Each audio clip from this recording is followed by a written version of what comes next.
What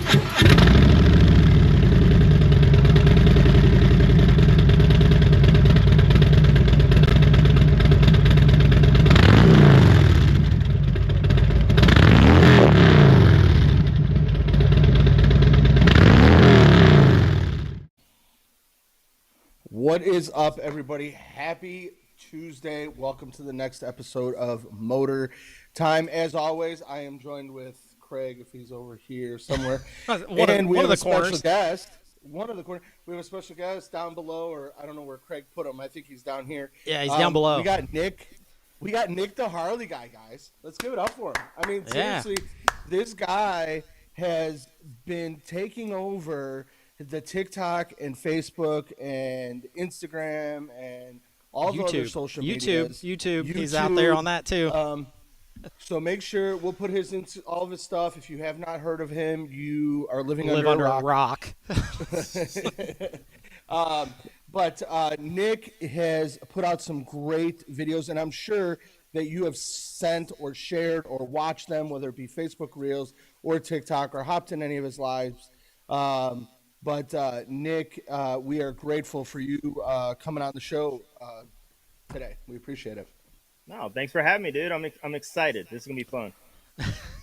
Awesome, definitely. We usually talk about going through our shows. Just we kind of have a topic. This week, whatever. But really, this one's about you, man. I mean. We've followed you. I mean, you've been on social media for quite some time now, starting with the Nick the Harley Guy, and then slowly started Ride or Rot, which I would love for you to talk about that here in a minute. And then you're also doing some great stuff with, some charity events. I just saw you post, I believe it was yesterday or the day before. We reposted it on our page. But let's, kind of get into what made you get into riding a Harley, or was Harley your first? What got you into riding motorcycles, man? I mean, that's what we're kind of about here on this channel. Sure. No, so I mean, growing up, my dad's a gearhead. I mean, we're always working on stuff. He was a circle track guy. I was always around hot rods, and he owned body shops, and that was just my life. So I've always had that mechanical mindset. Through school, I was actually the car guy. I had cool cars and didn't have really any motorcycles. Went to the Marine Corps, came home, and found the freedom from a motorcycle. Thank you for your service. Thanks, man. I appreciate you. I actually had a Honda 750, but it was on a hardtailed Sportster frame and a little bobber, and that was one of my first bikes I popped around on, and it was fun. And then I ended up getting a sport bike and hung out with the guys at Taco Bell and drank slushies, and then I took my dad's Road King police bike when he was gone. He didn't know I took it, and he's probably going to hear this and know it for the first time, but I took that thing out and rode it and realized I liked Harley because they were more comfortable. So ever since then, man, Harleys have always had that spot in my heart. Kind of to segue with that, Nick, you worked at a Harley dealership. It's been kind of a change over the past 5-6 years on what was the most popular Harley. So while you were there, what was the most popular Harley that was sold? What model, what color? I'm sure color you're probably going to say black, but what model kind of became the most popular, or is the most popular? So when I first started, I started early 2019, and it was street glides then. Road glides were not that popular, at least in my area. So, I mean, it was black road glide standards, and then, the specials having the black trim. Everybody wanted the black trim. So I can't remember the percentage of the bikes we sold that year, but it was a very high number for black on black street glides. So that was the number one seller for a long time. Now it's road glides. Well, I'm going to ask you one question. I didn't put it in here, and this is going to be a curveball. What do you think, and if Harley's listening, I'm sorry if you get anything from them, what do you think the biggest mistake bike that Harley's ever made, period? The live wire. They spent millions. When they were releasing that, and we had training on it before they released it, and they were blowing it up, and And we installed a electric charger at the dealership, and I think maybe 2 people used it, and then everyone else was just cars that were going out the DoorDash that had to charge their cars up. It was a waste of money, and we all knew it and we seen it, but we had to have that energy and excitement for it to hopefully make it take off, but it didn't. Well, I think also them catching on fire or whatever, I think that kind of steered a lot of people away from it. And I don't think it's just like, I mean, the electric is not going anywhere. We know that. And I'm not going to make a tangent on electric vehicles. But a Harley guy, when you are a specific Harley guy, you want to hear. Yeah, electric is not it. You want to feel it. And just because, what's the company? I forget there's a company out there now that actually makes speakers for your electric vehicle just so that you can hear a motor. I'm just like, what's the point? What's the point on that? So,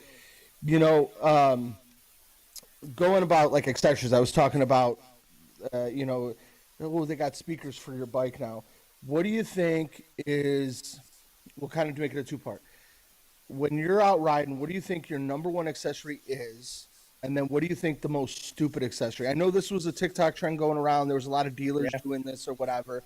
But, a lot of those people, when you look at some of these videos, and I laugh, you can tell who a true rider is and then who's just somebody that says, oh, I have tattoos. I could sell motor clothes. And they've never been on the back of the bike, or they're the one that wants to be the luggage because they think they look cute or hot or whatever. The backpack. Yeah, there you go. The backpack, exactly. No, so, I mean, the number one thing, and I've always said this, the first thing I ever do to any bike is the bars. Especially for the Road Glide. I mean, those old wheelbarrow bars, the newer style bars on the 24s and up are a lot better, but for me, it's a riser and a moto style bar. I'm a smaller guy, so I like to have the bars a little forward to me with the bend and a little bit more narrow, not having the big 8s. So bars to me probably number one. And the dumbest, I got 2, and they both of them tickle my fancy in the wrong way. It's the pointy backrest. Sorry if either of you have one on your bike. Nope. Nope. Good. I ride an Ultra Classic. He rides a Road Glide. Perfect. No, we're good. Yeah, let's put pointy things on our motorcycle so that when something happens, because it will, I get ripped in half. That's silly. No pointy things on your bike. And then get back whips. You're not a hardcore dude. Quit acting like you're gonna knock somebody's window out with it. You're not. That's what your fist is for, right? Right, Craig? Yeah. I mean, I don't know what you're talking about when Chicago people pull out in front of me. So he comes up to Chicago, and I have my daughter on the back. I have a 9-year-old. She wears a helmet, full jacket, full pants, boots, the whole 9 yards. And we're doing some cruise arounds, just some little area spots. This lady pays no attention and literally turns right into me. So I'm laying on my horn, making some noise, whatever. All of a sudden, I look back. I don't see Craig. I'm thinking, oh, no, he got hit, whatever. And then he comes racing up. He's like shaking his hand like this. He's like, well, I guess she may need to see a body shop. Nice. He's like, I took off her mirror. I mean, because she was on her phone. It's not, and I've been, I know you are recently coming out of an injury due to an accident, but I as well went down on my bike.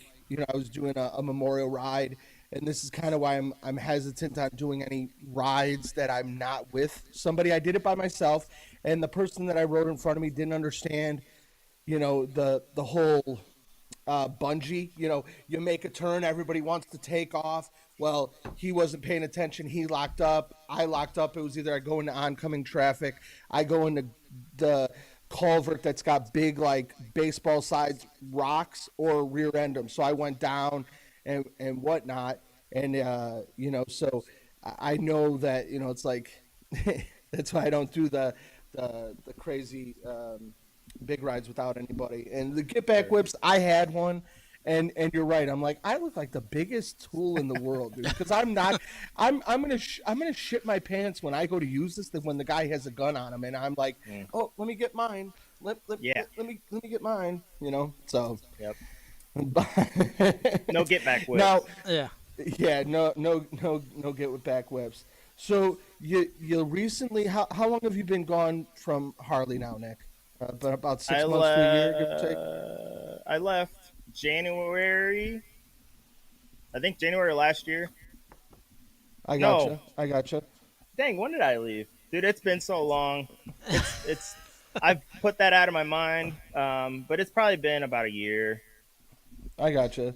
And again, I'm not going to go into why you left. I sold cars for 12 years, and No. I know like with me, whether it was good or bad. Like I still love the car business. I think it's great.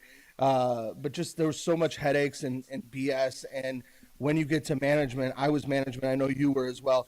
You're easily replaceable, and that's the one thing that kind of sucked. Again, I don't know if you publicly have talked. I know Yeah, you I'll may have talk made on it, man. mention, but so Yeah, no, I I mean, mean, go ahead. sorry, I didn't mean to cut you off. No, you're good. I loved it, man. That was my dream job, and I loved meeting people and hearing their stories and giving them an experience and seeing them walk away on their first bike and seeing grown, big 6'4", 400-pound bald dudes with tattoos on his face crying in the office because he's so excited that he got his first Harley. Like that shit is Exactly. awesome. So I miss that tremendously, and I miss being able to pour my knowledge into the people that I got to train and help them and see them improve and do better. And but at the end of the day, it was a lot of hours and a lot of things you had to have on your mind and dealing with mental health on my end. And I was at the point where it was either I had to leave and do that or I didn't know what I was going to do. So what I'm doing now is my dream, and it was something that I've been chasing for a very long time. And I told myself, me and my wife were getting ready to go on a cruise, and I was going to be gone for a week. And I said, if I feel this way when I get home, I'm done. And we went on that cruise. The only thing I could think about that whole damn time was like, what am I going to do? I didn't even have any fun. And got home, went to work on Tuesday, which was our Monday, and I left that night. And I said, if I don't do it now, I'll never do it. So I'm happy I did it. With that, Awesome. you left, but you've become you were an influencer before, but now you're an even bigger influencer than you were, while you were at the Harley dealership.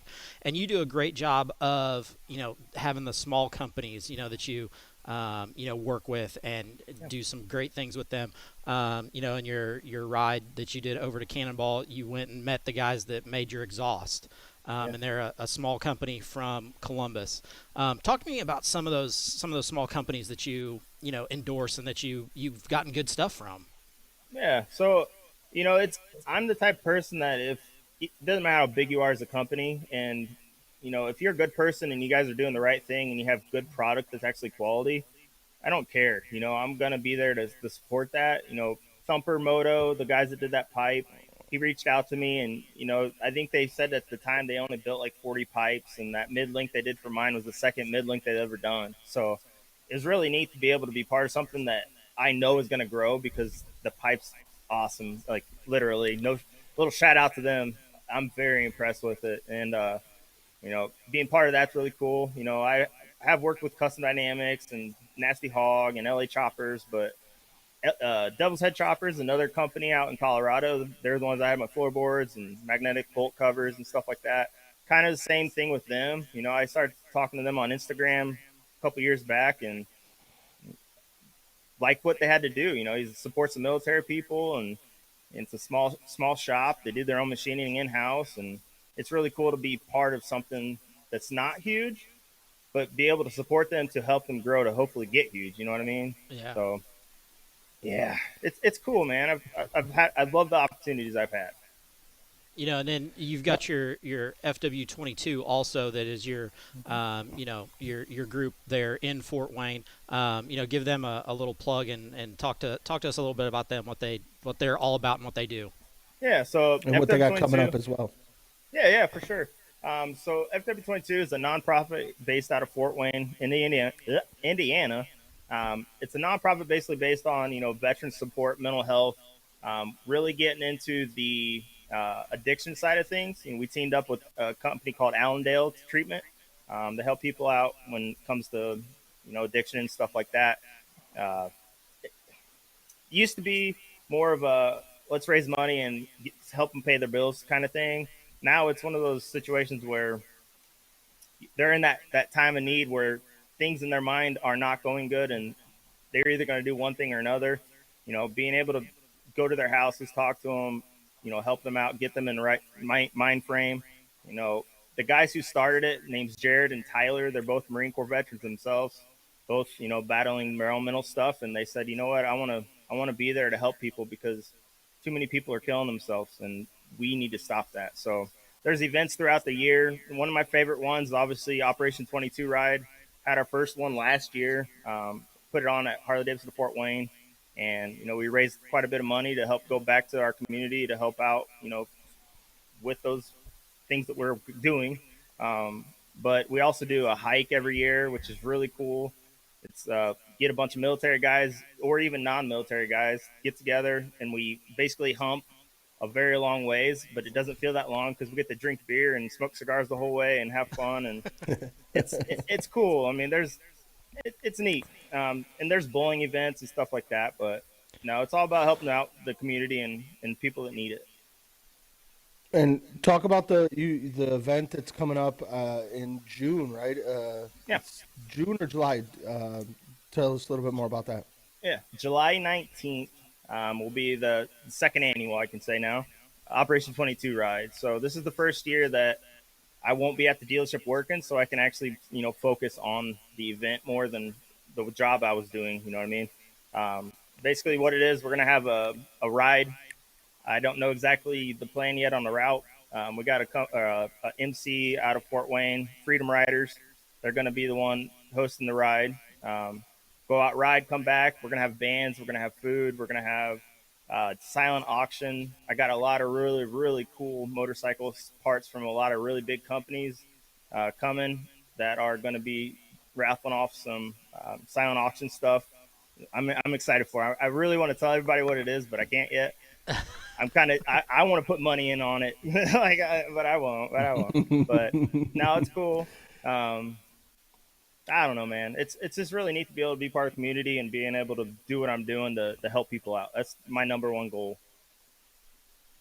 Right on, and that's a good mindset to have. A lot, sometimes when you meet people on bikes and we get this persona that we're these big bad guys that don't care, but really when you take off, you wear your vest or you don't wear a vest or whatever, or when you take off the helmet, we're just people like just everybody else, and we have, the motorcycle community, when you stop and look around us, mine's it's very populated, and people are like, oh, these bikers, da da da da, and I'm just like, you don't realize how much money that we put back into your area, as far as rides. We have a couple large rides, the Freedom Run, which is run out of Ottawa, Illinois, and it is for all the Gold Star families.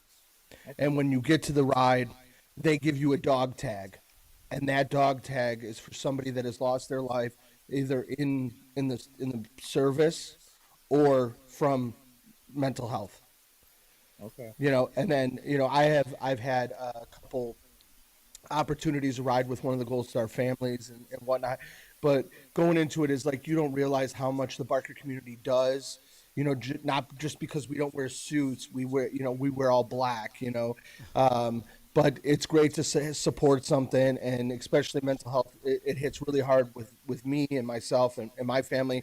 I know it does with Craig and his family as well. So, it's great to see, like-minded individuals still out there doing it, not worrying about the quick, the quick buck, the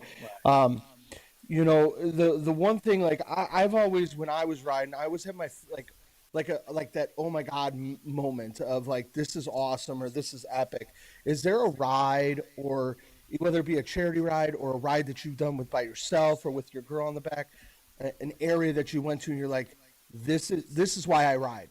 Like, I'm sure you've had this moment, like, this is why I ride. Like, could you tell us like one of those events? Definitely. So 2 years ago, I was still at the dealership, and I finally got able to leave to go down to Gatlinburg, Tennessee, for a, you know what I'm talking about, for a Oh, yeah. bachelor party. And one of the other guys, no one else in the group rode, but my buddy Dickie. Now he's the one I went down to Cannonball with. So Yeah. he's my riding buddy. So we got on the bikes. You know, that was my first long, I guess you could say, long trip. You know, I just had gotten that road glide. You know, being on that 96 Heritage, not comfortable. So I was very pumped to get down there. But it was cool. You know, I got to get a hold of a few different dealerships on my way down, set up some meet and greets, got to meet some people. And that was my first real taste of like, wow, I really am, you know, connecting with people and being able to meet people out of state that I never talked to before. So that kind of opened my eyes up to, you know what, this is helping people. And, you know, that journey down to the mountains, as soon as I got into those mountains, dude, I was just like, this is it. Um, it taught you how to respect the bike more because those twisties, they can bite you pretty quickly. And, you know, getting onto those back roads without the GPS and getting lost and about run off the side of a cliff a few times really Turns to puts gravel riding real quick. Yeah. You're right on perspective. It's scary stuff, man. But no, that was my ride. That one really stuck with me. And that one, I guess you could say, you know, working at a dealership and doing content about motorcycles as long as I was, you kind of get numb to it. And it's sad to say that, you know, it kind of takes the excitement away from it. And, you know, that ride really brought back that energy and that spark for me to love it and to remind myself why I am riding. So that was the one that stuck with me. That's funny because we're heading out this Friday. So literally heck 3 yeah, days man. we're heading down to have fun. yeah. So, you know, and it happens to everybody. Mine, you know, it was during COVID. My wife and I, she, you know, has a great job where she's able to work remotely from just about anywhere. And one Friday night she was like, hey, let's go riding. And we literally rode from Southern Indiana to Champaign, Illinois. Didn't have hotel booked, nothing, just rode there. And then we got up the next morning and I was like, okay, you want to go home? She's like, no. I was like, okay, where are we going? She's like, just drive south. Okay. So we ended up going south all the way through Illinois, through Missouri, through Arkansas, into Mississippi or Alabama, whichever one's right there, and then back north. She was like, okay, it's time to turn back north and head back towards home. So, I mean, it was one of those, like, you know, you don't realize how much you can see on a motorcycle or on the back of a motorcycle, but it's a whole different view when you're doing it on a bike as opposed to in a car. And you just see it's like you see more of it. You know, this what was it, about 3 weeks ago? We went to all of the Uranus fudge factories in one day, which was like 509 miles. But it was like I've 90% of the time was in the rain. In the rain, it was awesome. Oh man! But it, you know, I've ridden on Interstate 70 hundreds of times, but doing it that time, it was like, this is completely different. Like, I'm seeing stuff that I've never seen before. Yeah. The smells are different. I mean, you get the windshield wiper fluid from the car in front of you in the face, all that good stuff. But no, I get it, man. I always, sorry, go ahead. No, you're fine. No, back when you know, talking to people when they're buying bikes, and then I've had that question from people that never rode, and like, what's it like? And I'd always explain to them, think about it like this. Yeah. Well, I came up with this. So this is my idea of another light bulb clicked. You're running into that tree covered back road, and it's a sun starting to go down. The temperature drops 10 degrees when you get into that drive. You know, you smell the moss on the trees. You got your music blasting. The air's blowing through your hair. You got your old lady on the back. She's rubbing your back. Like that feeling of just letting go, and all the noises in your head stops, and you're in the moment. And I got goosebumps thinking about it right now. Yeah, you hit the nail right on the head. Like that is the jam right there. Like, and it doesn't matter where you're going. You can be going like 7 miles down the street to get ice cream, and it's that, or you can be going 700 miles to a completely different state, and you have this exact same feeling. 100%. You know, and that's exactly. sweet. So, talk to us a little bit. Go ahead. So you've got multiple bikes. I was just gonna piggyback. Let me piggyback real quick. Okay, go for it. I know, Craig, you have not done this. Nick, if you have not done this, and you're with, I would say, novice riders, or you know, somebody that doesn't really want to do a lot of hard riding. When you ride with Craig, and hopefully one time that you could come out with us, we'd love to have you as a guest. Just come and Sure. whether I know you're going up to Harley Homecoming, we'd love to meet you up there. We're going up there. My girlfriend's got a little camp area up there about, I want to say what it was, about 2 hours away, give or take. So, anyways, but if you get with the group of novice riders, take the I forget the Alabama, the Natchez Trace. Yeah.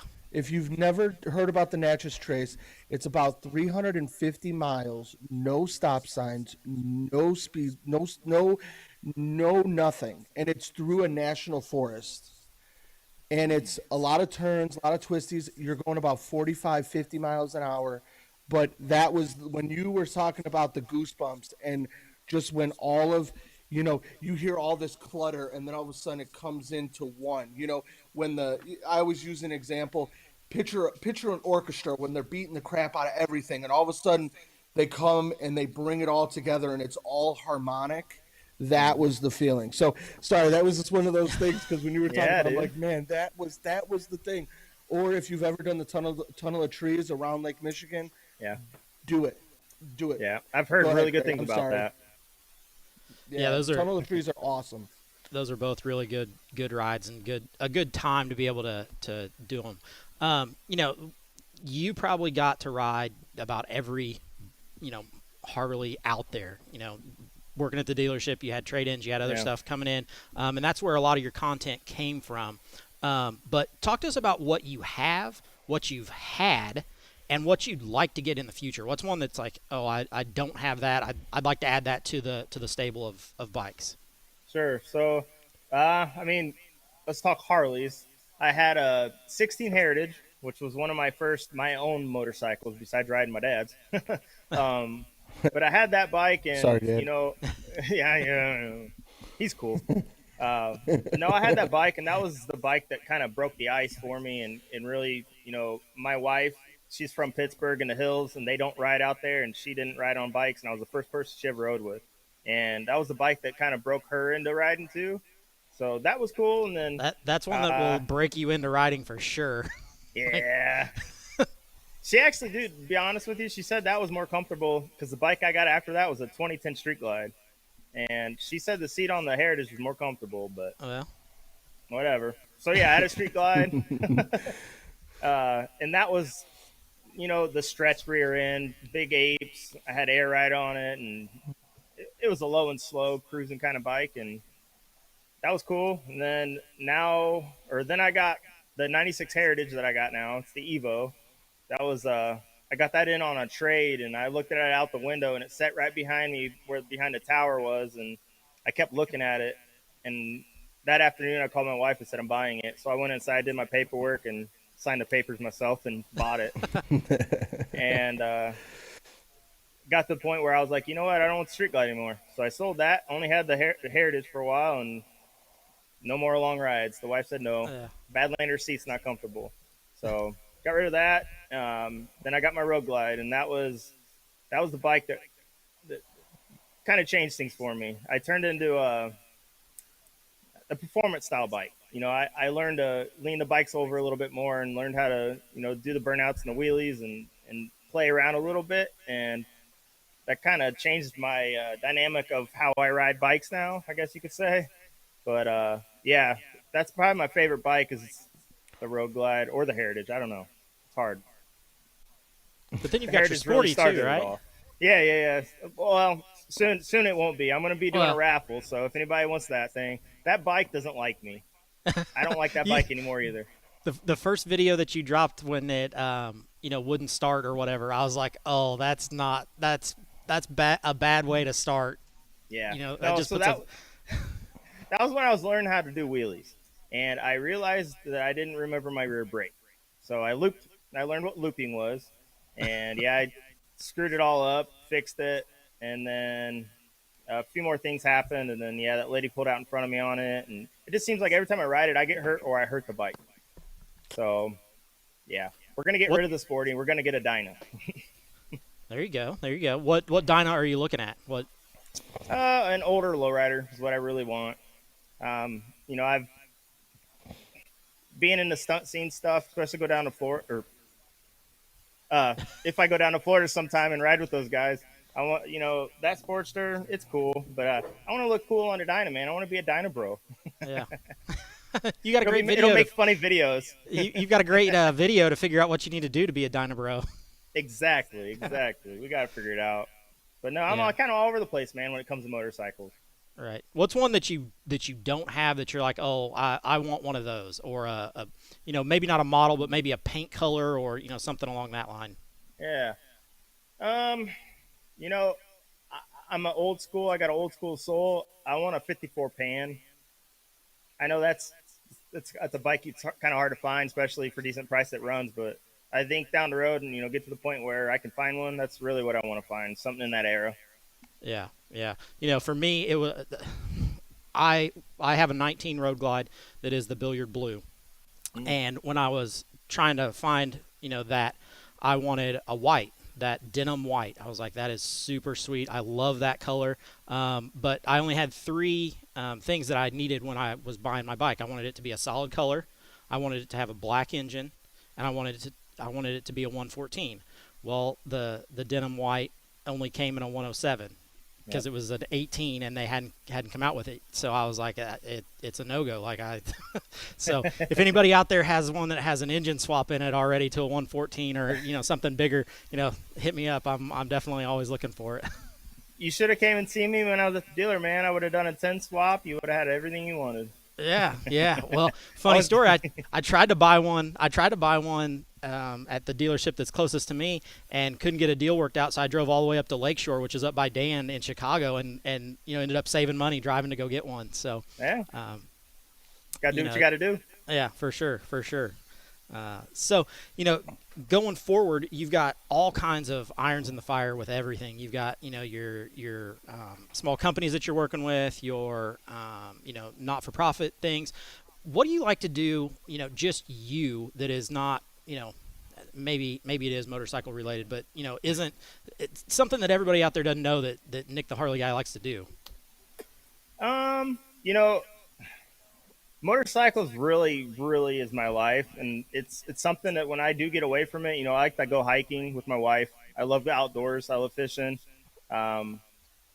welding. I just ended up recently getting another welder. I welded for many years before I started doing what I was doing it for sales. So we're doing weld art and just working with my hands. I have to be working with my hands. If I'm not behind a camera or editing, I want my hands doing something. So yeah, let me build something. Let me use my mechanical mind. That's really what I'm into. That's something that a lot of people don't realize. They see your videos, and they see other people out there with videos, and they're like, oh, this guy just rides motorcycles all the time. That's all he does, and he's always doing something on the motorcycle, and but there's other things out there that everybody does. And you talked about it with your welding. That was one of your first jobs, right? I mean, you had military, then you went welding, right? Basically, yeah. I have a few little in between, trying to find my home kind of thing. But yeah, welding was one of those things that, I started doing it and never had training before it and picked it up really quickly. And I did well with it. Got to, work in steel mills and work on big things, work on little things, run crane. And it's cool to be able to, it's kind of like art. When you get a schematic or you get something, weld plan, how to build something, you got to go out and cut things and make it. It's cool. Yeah, it's neat. I miss it, but not for work. It's one of those, when you do it for work, it's not nearly as enjoyable as when you get to just do it when you want to, do it for fun. That's a whole different realm. Something that you do like to do for fun is your Rider Rot, channel. Talk to us a little bit about that. How'd you come up with it? How'd it happen? Yeah. So, when I was at the dealership, I was the dealership guy.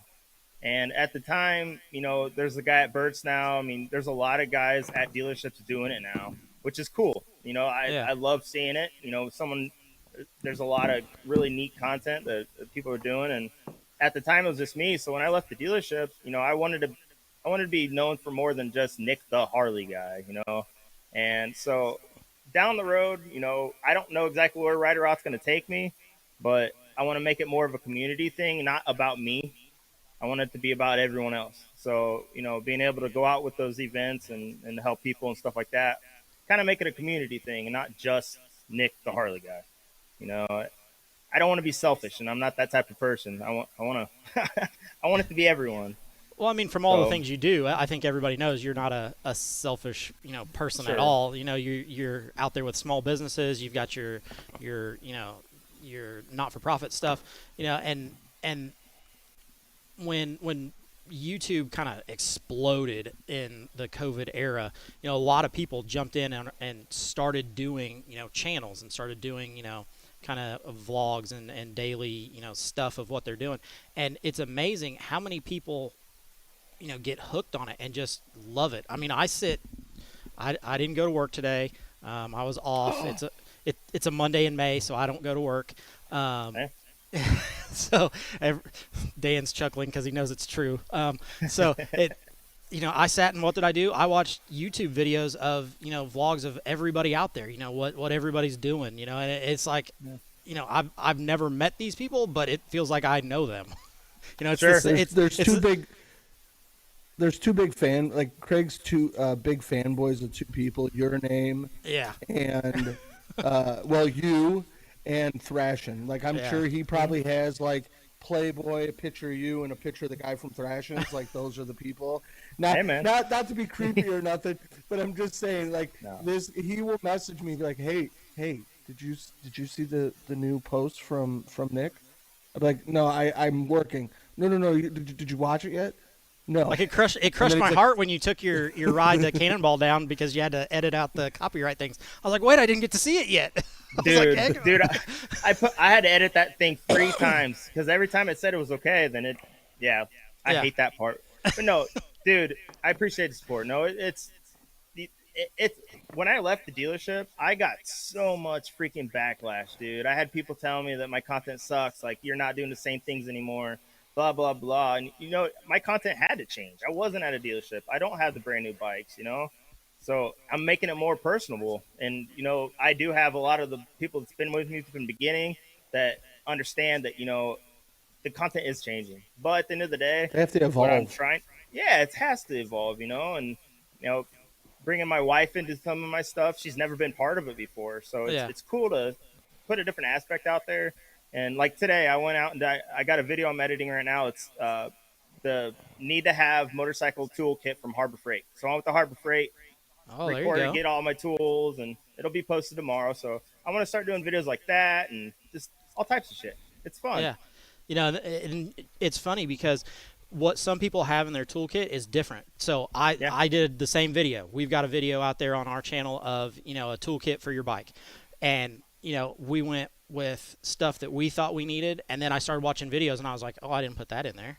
I didn't put that in there. And, you know, you take bits and pieces from everybody and your toolkit evolves just because you're getting parts and pieces and tools and things from everybody who puts one out. So, you know, yours, 100%.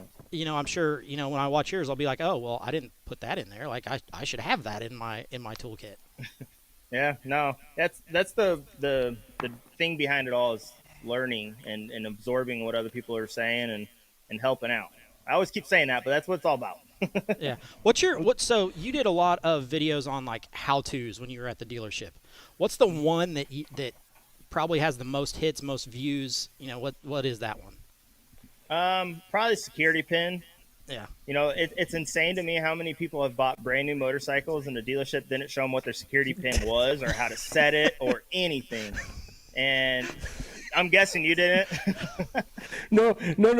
Craig, because I'm like, I don't know my pin. He's like, hold on. And he's literally watching you doing it on my bike. Like, that's awesome. So I set his pin, and now he can't remember it, and I tell him what it is. I'm like, this is what it is. Like, and I should know it because it's my daughter's birthday. So that's the funny thing about it. No, but now I could help. You know, yeah, but now that I know it, I can take his bike and go move it, and then he freaks out. We're at a hotel, and now his bike's not in the spot that it was in. Sounds like he deserves it. Or he'll a lot of times. So Craig's house during the winter. Craig's got a large 3-car garage, and you can see over his right shoulder. I've got 2 of my bikes down there, but during the winter, he has my 14, and then actually coming up soon, he'll have my dad's 2017 Tri-Glide down there. But when it's nice out, he's like, oh, I'm going to go fill it up with gas, or I'm going to go do it. So the first time that I get on the bike when I'm down there, I'm riding, and I have my phone plugged in. I'm trying to listen to music. He's next to it changing the song because he's hooked up to Bluetooth on my bike. Yeah. And I'm just like, That's awesome. what do you do? That's good. Yes, it's a fun time. Nick, I don't want to keep you too long. I know, you got a lot of stuff to do, and we appreciate you taking the time. I'm going to ask one more question, and then I'm going to ask you what your final thought is. If you could give one suggestion to a content creator, it doesn't have to be a motorcycle person or anything like that, but what would be one tip, advice? What would be one word of advice that you would give a content creator going, now, because you started in 2019 or when you kind of started playing around with videos, what would you say now? Enjoy the little wins, because there's going to be a lot of downs. You're going to get, I'm not kidding. I get threats a lot, like kind of threats. Wow. It's insane. There's keyboard warriors is something. The bigger you get, the more comments you get, you're going to get a ton of hate. Don't let that, use that as ammunition, use that as gas to build that fire, and keep doing it. That's one of the hardest things for me mentally, has been that, not necessarily that part, but have fun with it.